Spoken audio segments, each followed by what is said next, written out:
And I have to take a picture of you. But black and white is something I do an awful lot of, and an awful lot of. Series we've done. One thing, if I can pass along some information on black and white. Well, I was going to say, how many of you work in a darkroom? You all do. That's right. I forgot where I am.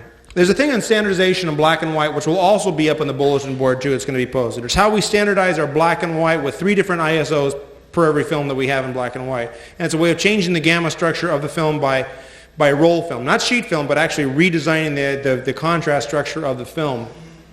Now, and if you get into it, it's a very good explanation of almost creating a zoning effect, but with roll film, to where it becomes almost an automated process of controlling contrast. But if you ever get into a lot of printing, here's a little technique that helps you an awful lot. It's called white light printing. Let's say you have to go in and you have to take a shot, or you have to take a negative, and you have to print an 8x10, a 4x5, 6 wallets, and an 11x14.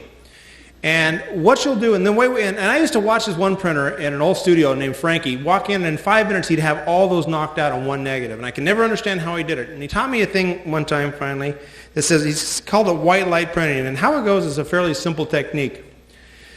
You take, and after you take you get your first print made, let's say in your 4x5, okay? You set it all up, you get a perfect 4x5 sitting in the fix. Just before you move the enlarger to go to an 8x10, you take out the negative, okay? You take an incident meter, your just regular Minolta meter, you put it underneath the meter, underneath the light, and you take a reading of the amount of light coming out of the enlarger without the negative in, okay? And you set the meter at 1 second at any ISO you want. And let's say you set it at ISO 80 at 1 second, and you get a reading 11.2. Let's just say that, okay?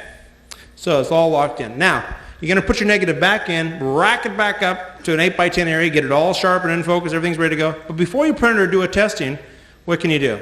You take out the negative, you put your meter back in, okay, and you shut the aperture down on the enlarger until it reads what on your meter?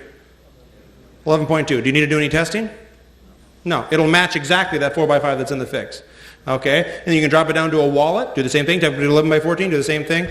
Once you get one print, there's really no reason for you to test anymore. All you have to do is keep a white light reading with the negative out of the enlarger and just always set it, and it always matches that primary print. Okay, very fast. It cuts your darkroom time to 1/8. It's amazing because our guys come in, we show them that, it's just a tech, and their printing time just speeds up rapidly because they only need one good print, and then from then on everything will match that within 1/10 of a stop.